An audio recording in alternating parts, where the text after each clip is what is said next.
Lawmakers in Washington could invest nearly $3 billion in the development of quantum systems. Whole eye transplants could soon become possible after a research team earned some much-needed funding. And SPIE is gearing up for Photonics West in January. We're speaking with Senior Director Andrew Brown to learn all about this year's Global Business Forum. These stories and more on Photonics Spectra Now. Photonics Spectra Now is brought to you by SPIE Systems. From nano to infinity. Visit SPIE-systems.com for more. And by TriOptics. See the difference. Visit trioptics.com to learn more.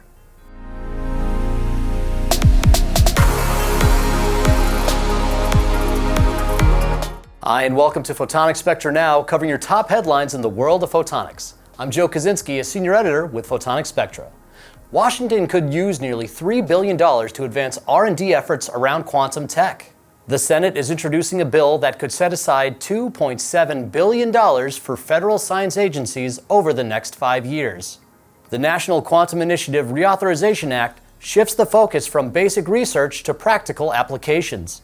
It would also establish up to 3 new National Institute of Science and Technology quantum centers. This revised bill expands on efforts to recruit and train professionals for the specialized field, and would authorize NASA to expand its quantum systems for satellite communications and new sensing technologies. Let's stay in D.C. now, where the House has just voted to provide $3 billion to U.S. telecom companies to go towards removing equipment made by blacklisted Chinese companies. Officials say equipment from Huawei and ZTE poses a threat to national security. The cost of removing what the FCC calls insecure equipment is said to be close to $5 billion total. This is the latest rebuttal in a series of moves escalating tensions between the U.S. and China. Just last week, several industrial groups in China encouraged all domestic companies to avoid buying American-made chips. Topping medical advancements, whole eye transplants could soon become a reality after a vision-restoring project receives a big financial boost.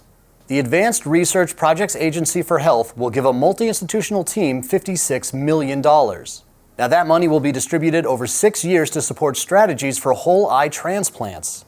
Researchers are now working on a new generation of visible light optical coherence tomography, offering new capabilities for anatomical and functional imaging of the eye. The U.S. Department of Commerce has signed 3 new agreements under the CHIPS and Science Act. Up to $33 million in direct funding for Coherent would help expand its state-of-the-art manufacturing cleanroom. Up to $16 million to Skywater Technology Foundry will aid in modernizing its Minnesota-based facility.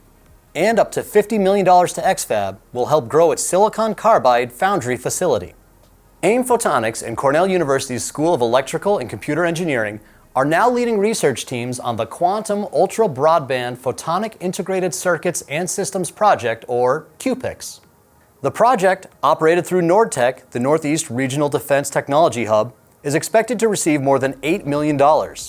Its primary focus will be the development of an accessible 300mm foundry fabrication platform for quantum photonic technologies. QPICS is one of 4 major Nordtech projects recently selected for funding by the Department of Defense. We are now less than 2 months away from the SPIE Global Business Forum in San Francisco at Photonics West.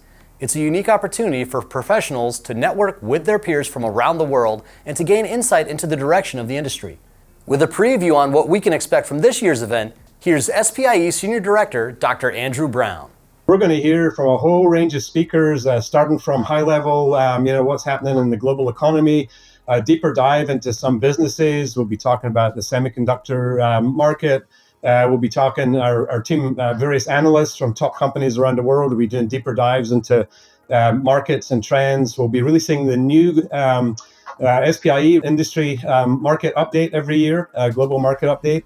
And in addition to all that, of course, last year we had over 200 industry executives, all in a room for a day. And you can just see the networking and the energy that's in that room. It's really exciting to be there. Andrew says he believes that sustainability and AI will be big topics of conversation. To register, you can go to spie.org. And as we count down the days to Photonics West, SPIE is naming the finalist in the 2025 Startup Challenge. 7 early-stage startup companies will compete for a top prize of $10,000, with the winner to be announced at Photonics West on January 28th. This year's products demonstrate innovations in medical applications, photovoltaic technology, and manufacturing. For the complete list of the 7 2025 SPIE Startup Challenge finalists and the cutting-edge technologies they're working on, Go to Photonics.com. Have news you'd like to share or suggestions for our team? You can send any story tips, questions, or comments to video@Photonics.com. Remember, you can always find more details on these stories and everything else happening in the industry by going to Photonics.com. Give us a like and click that subscribe button in the corner for all the latest videos from Photonics Media. And be sure to follow us on all your favorite social media platforms. I'm Joe Kaczynski, and thanks for watching.